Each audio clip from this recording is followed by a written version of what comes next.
నేనేంటంటే cement company వల్ల వచ్చినటువంటి నష్టాలే, ఆ సిమెంట్ కంపెనీని కనుక మనం నెత్తి మీద కూర్చుని పెట్టుకుంటే మనకి, మన పిల్లలకి, మన ఇంట్లో వాళ్ళకి ఎలాంటి ఎన్విరాన్మెంటల్ గా, పర్యావరణ పరంగా మనకి ఎలాంటి నష్టం జరుగుతుంది అనేది నేను చెప్పాలంటే, ఇందులో వచ్చినటువంటి భార లోహాన్ని కరిగించే ప్రక్రియ ఏది లేదు, ఇంతవరకు రాలేదు.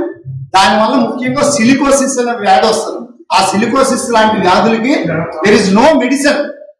వాటికి సిమెంట్ మీరు జస్ట్ ఒక గ్లాసు, ఒక చిన్న సీసాలో సిమెంట్ వేసి 2 రోజుల తర్వాత చూడండి ఏమవుతుంది, గడ్డగట్టేస్తారు. కాంక్రీట్ మనం వేసుకునే కాంక్రీట్ ఏంటి, ఐరన్కి పట్టిన కాంక్రీట్ ని మనం వదలగొట్టగలమా?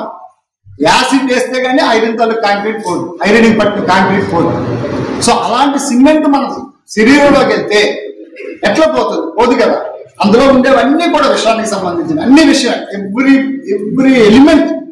Every element in that cement is poison. బెంజాల్, నాఫ్తాల్, మా కోపం దగ్గరికి వెళ్తే ఇవన్నీ దాని బై ప్రొడక్ట్స్. మీరు ఇప్పుడు గంగవరంలో ఆల్రెడీ ఇప్పుడు మనకు అక్కడ 8 కోల్ బెర్తలు ఉన్నాయి. కోల్ బెర్తల వల్ల వచ్చిన పొల్యూషన్ ఎంత అంత కాదు. మనం సాయంకాలం కానీ ఉదయం కానీ ఆ బ్రిడ్జిల దగ్గరికి వెళ్ళి కనీసం నిలబడలేనటువంటి పరిస్థితి. సో ఇప్పుడు కనుక మనం సిమెంట్ కంపెనీ వస్తే మనం జీవించడానికి అనర్హుల్లో అయిపోతాం. ఈ ప్రాంతంలో ఇల్లు పళ్ళు అమ్ముకోవడమో వదిలిపెట్టుకోవడమో జరుగుతుంది. ఇప్పటికే తాడి తానాలని సరదాగా ఒకరోజు అందరూ కుర్రోళ్ళందరూ కలిసి వెళ్ళి చూడండి.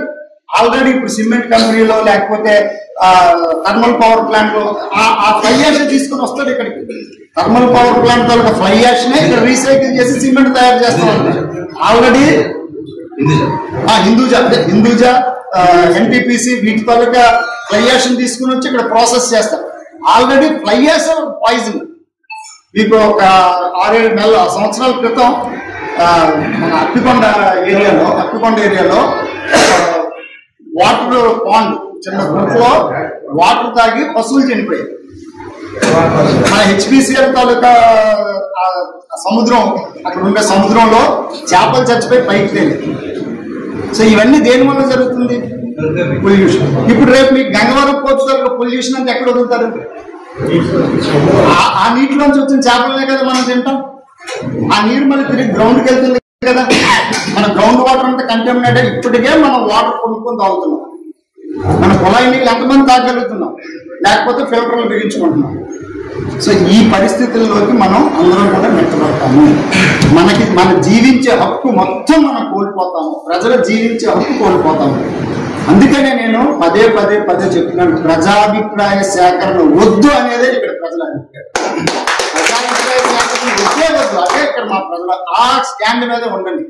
ఏ పార్టీలకు కానివ్వండి, ఏ రాజకీయ పార్టీలు కానివ్వండి. ఇక్కడ ముఖ్యంగా నాకు ఒక ఆనందకరమైనటువంటి విషయం ఏంటంటే అందరూ యువకులు కనిపిస్తున్నారు. యువతరం ముందుంటే ఏ శక్తి ఆపలేదు. లెనిన్ అంటాడు, యువతరం కనుకోవడం చైతన్యం నిప్పురవ్వ, ఈ రెండూ కలిస్తే మహోజ్వలంగా పేలి ఈ ప్రపంచాన్ని మార్చేశారు. యువతరం తాలూకా పాత్ర లేకుండా ప్రపంచంలో ఏ ఒక్క పోరాటం లేదు. యువతరం పాత్ర ఉన్న ఏ పోరాటం ఓడిపోలేదు. మీరు భారతదేశ ప్రపంచ చరిత్ర ఏది తీసుకోండి. శరభన్ రాజు గారు అన్నారు, యువతరమా నవతరమా, దేశానికి పళ్ళు నీవే కాళ్ళు నీవే, కథలు రెండు బడుల నుండి గనుల నుండి, నిరుద్యోగ జడత నుండి, దుక్కు నుండి ధోని నుండి, భిక్షాటన శిక్ష నుండి, యువతరమా నవతరమా అతను ఇదే కథలేదు. మీ మీదే మా ఆశలు, మీ మీదే మా కన్నులు. మేము మహాపతితో 2 ఏళ్ళు 5 ఏళ్ళు బతుకుతాం. ఆల్రెడీ రిటైర్మెంట్ దగ్గర వచ్చేసాం. కాబట్టి యువతరం, మా పిల్లలు, మీ పిల్లలు, వాళ్ళ పిల్లలు, తల్లిదండ్రులు సుఖంగా ఆరోగ్యంగా బతకాలంటే ఖచ్చితంగా మన కార్తీక్ గారు మిగతా పెద్దలందరూ చెప్పినట్టు రాజకీయాలకు అతీతంగా, పార్టీలకు అతీతంగా, కాంగ్రెస్ పార్టీ వాడికి పొల్యూషన్ రాదు, లేకపోతే జనసేన పార్టీ వాడికి పొల్యూషన్ ఎక్కువ పీలుస్తారు, ఒక తెలుగుదేశం పార్టీ వాడికి పొల్యూషన్ రాదని కాదు, దానికి తెలియదు. ఎవరు పీలుస్తారు, ఎవరు పీల్చినా అనారోగ్యం. మన బాడీలో రెసిస్టెన్స్ పవర్ లేకపోతే అనారోగ్యం.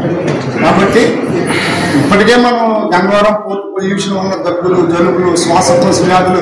మీరు ఒకసారి హాస్పిటల్కి వెళ్ళండి, వెంటనే ఎక్కడి వరకు అక్కర్లేదు, మీరు వెంటనే ఉండి హాస్పిటల్కి వెళ్ళండి. మీరు డేటా తీసుకోండి, ఇక్కడ ఏ కేసులు ఎక్కువ వస్తున్నాయి, ఏ మందులు ఎక్కువ ఇక్కడ తెప్పిస్తున్నారో చూడండి. వాళ్ళు అడిగితే చెప్తారు, ఫార్మసిస్ట్ దగ్గర ఇక్కడ ఎక్కువ మందులు దేనికి సంబంధించి తెప్పిస్తున్నారు.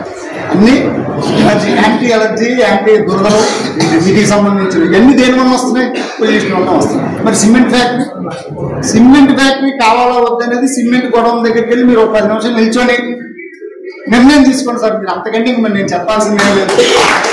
Don't forget to like, subscribe and share the videos.